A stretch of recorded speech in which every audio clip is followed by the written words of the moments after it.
It was tough to watch, I think, from the Jets' perspective, because a part of them having a tough night, to me, comes along with how you decide to defend this Miami Dolphins offense. I think even last Thursday, where everybody walked away from the Miami-Buffalo game, was like, man, Miami did some things well. I still thought Buffalo played them the right way, because we didn't get the behind-the-back pass, and we didn't get the Tyreek Hills wide open in the middle of the field, or Jalen Waddle, same thing. And I thought last night, as you watched the Miami offense, it was the plays that not just hitting, it was just like, man, we're like, where's the guy that's supposed to be covering him? Like, why is he wide open? And I thought the Jets, from watching it on the TV, it just felt like it was too much man-to-man. The middle of the field wasn't packed. The Jets, again, do a poor job tackling. I mean, like, when you play the Miami Dolphins, if you don't do a good job tackling, it's going to be a really long night. And I think for the Jets, over these last few years, it's been tough for them. But it felt like the one thing you could hang your hat on was this tough, physical, strong defense that was going to come out and they were going to punch you in the face, and their offense were going to fail them, but you were going to have a tough outing playing against the New York Jets. And it was just like, man, adding Aaron Glenn to that fold, you're still going to get that. And so far this year, it hasn't been that. And this defense has kind of fallen apart of how they play the game, their approach. And I think that was just a tough thing to me last night, of just like, man, if I'm a Jets fan, I'm like, what do we do well other than Justin Fields making these unbelievable plays, running and buying time, or Garrett Wilson every once in a while making a tough catch and showing up? Like, it just wasn't a lot to say, hey, man, like, we do this really well. Sometimes you run the ball well, sometimes you don't so far this season. It's just, I thought that was a really tough watch as a Jets fan, basically battling for the bottom of the division so far early in the season. And it felt like walking away of, man, like, we're still far off from the other three teams in this division. And they had their moments. The offense was clicking. The problem is you can't have the number of mistakes and turnovers the Jets had and expect to overcome that. They're not good enough to overcome the self-inflicted wounds. Brees Hall, had 81 rushing yards. Justin Fields had 81 rushing yards, fueled by a 43-yard touchdown run. He was looking like the Justin Fields of old on that run down the left sideline that, made the game interesting, but you're like, are they going to have enough? Are they ever going to have enough to pull this off? Are they ever going to have that chance? And, they scored that last touchdown to give us the final margin. A little too late for it to make a difference, because they couldn't get the ball back. When they did, they got it on their own 1 yard line. That was something else too. But, I think back to the aftermath of week 1 when Xavier Gipson fumbled the kickoff. Kenneth Gainwell came in, knocked it away. Ben Skoranek recovered it. That was kind of the moment that the Steelers got their patented Steelers play that pushes the pendulum dramatically in the other direction. But Xavier Gipson was cut after that game, Devin, and Aaron Glenn said he wasn't sending a message. And I said to my son last night, after a couple of the fumbles on kickoff returns, maybe he should have been sending a message. Maybe the message needs to be a little louder. And Braylon Allen had the fumble, and he got injured returning the kick. And that's another strategic thing too. Hey, this is an impactful play now where you can gain a lot of yards. You can flip field position. You can shorten the field for a field goal or a touchdown. But you're also exposing a key player to a Jason Sehorn injury. Devin, I know that's before Jason. Devin, I know that's before your time.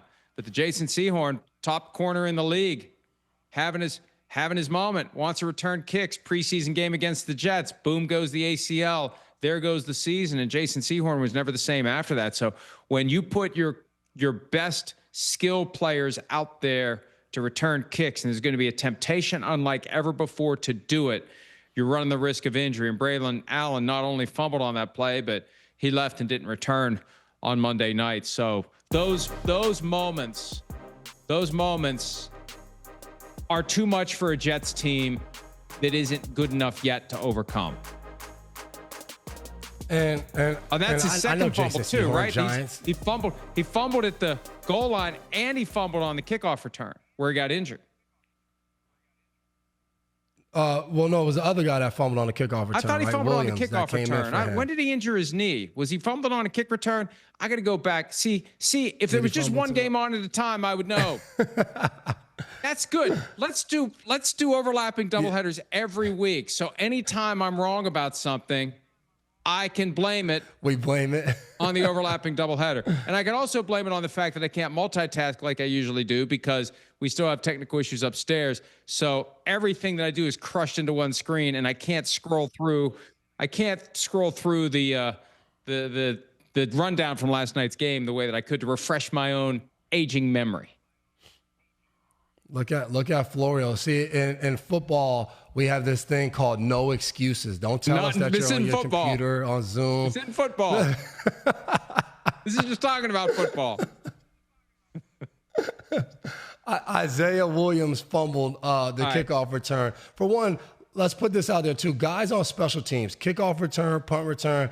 Matthew Golden did it too, and he got absolutely crushed. Stop spinning. Well, you don't when you're returning the ball, do not spin.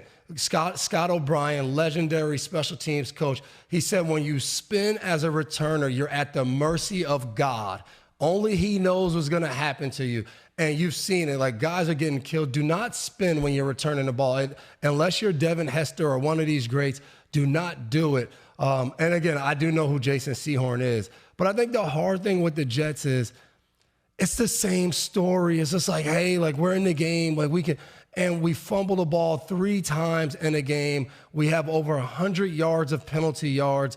Just like – all these silly things that, like, even when you make a play, there's a flag, so then that play comes back. It's just that you can't find a way to just get out of your own way to make something happen. I think that is the thing of how does this keep happening to us? And then you get this kind of perfect matchup going down to Miami. They're struggling to find out who they are and how to get a win. You're struggling. It's just like, all right, who's going to come out first and, set your mark on the game? And Miami doesn't. And the Jets, you respond. You're driving down the field, and you give it to your power back at the goal line or close to the goal line, and then he fumbles going across the goal line. It's just like all these little things. And all I could hear in my mind when Braylon Allen fumbled was, we used to call it the stumble bump. When you have to put your hand on the ground, it's natural when you put your hand down for the ball to come out, and the ball comes out and it gets punched out. And we used to talk about when that hand goes down, that ball has to go to the chest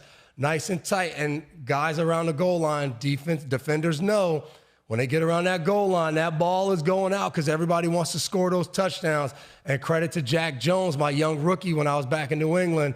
He sees it and punches the ball out. And I honestly thought that was like a big play in the game because it was just like this was a response we needed early in the game to know we could go win the game. And when you don't get it, I'm a big believer. Playing in New England, we knew when we played certain teams, if we just didn't let them get going early and we had some kind of play, a turnover, a key third down stop, it would make them say, here we go again. And I think there's a good amount of teams right now in this league when they get that, here we go again. And I'm not saying only the bad teams. I think the Baltimore Ravens are in that category as well. When certain things happen in the game that have happened to them in the past, it's like, well, it's just not our night. And I know you talk about it with the body language. And I think for the Jets, when that happened, it was, here we go again. There's that turnover that keeps haunting us. And then it was more after that. It was more penalties, and the game continued that way. That's a great point. The air comes out of the balloon.